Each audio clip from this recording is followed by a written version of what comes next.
want to talk about much, and frankly didn't have a good sense of how it would be received.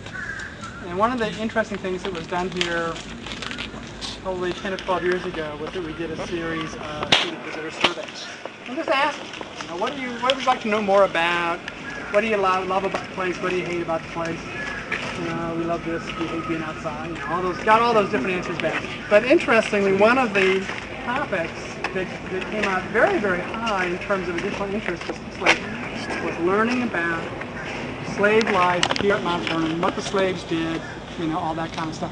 And, of course, how George Washington fit into town. What kind of a slave owner was he? How did he treat his slaves? All these kinds of things.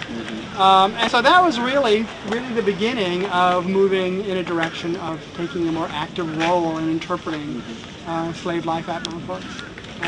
And we have found that to continue to be the case, that we have lots and lots of visitors who are very interested in the topic. So what we've done over the 10 years since then is we now offer a tour. It's called the Mount Vernon African American Community Tour. And it's offered 2 or 3 times a day throughout the year.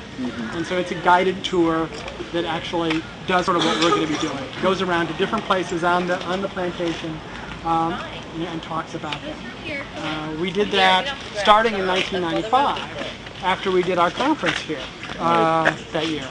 And Professor Berlin was involved with a conference on slavery in the age of George Washington, we called it, back in 1994 or 95, 94 I think it was. And it was very successful. We had a lot of people came, and we had very noted scholars talking about different aspects, of slavery. And then we also took that as an opportunity to really, test out our ideas on this tour. And so we actually gave the tour for the first time to the participants in the conference. And got feedback from those folks. Worked on it over the course of the winter and did training with our interpreters and all of that. And then beginning in the spring of 1995, we began to offer the tour on a daily basis, and we've done so ever since. And it has become one of our most popular offerings. When I got here 15 years ago, it was not that we didn't interpret slavery very well. We just didn't interpret anything very well beyond the mansion. It's that the focus here had always been on furniture, decorative arts, what you're seeing when you're going through the mansion, what that tells us about. Is it still possible if you don't go on the slavery tour to just see the mansion, look at some... Sure, absolutely, absolutely. People can come here and not find out much at all about slavery. It is. If they choose to, if they just go through the mansion interpretation, they'll learn just a tiny bit.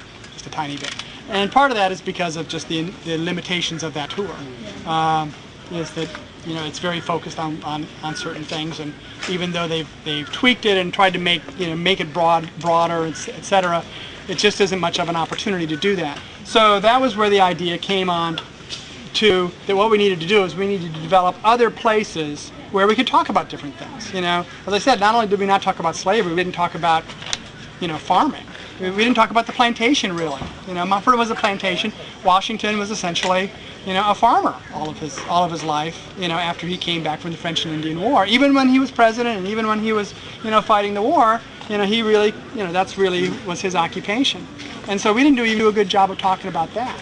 So over the last 10 years, I think we've moved in, we're moving in the direction of doing a better job of talking about a whole variety of related activities here. So the Pioneer Farmer site that we're going to see later this afternoon, is a recreation of one of his outlying farms, essentially, where we can, for the first time, talk about not only 18th century agriculture, but Washington's own ideas on agriculture, some of the measures, the innovative ideas that he had about farming and all of that. And it becomes another place where we can, much more effectively, talk about the activities of that whole other group of slaves who lived and worked at Mount Vernon, but we can't really talk about much up here because that's not where that group was. So the focus of the interpretation up here on slave life is really sort of on, the house servants and the craftspeople who lived and worked in this area, and then Pioneer Farmer is more where they talk about the outlying slave quarters and the field work that those folks did. But it's very much a work in progress, and I think that's true for most of these sites, Monticello and almost all the sites that have been Colonial Williamsburg have been working on this. I think that probably very few of them would say that they've done what they need to do and it's all finished now. I think we're learning every year about how to do things better, and still responding to the interests and the feedback from visitors. We found that there are certain things that visitors are much more interested than other things.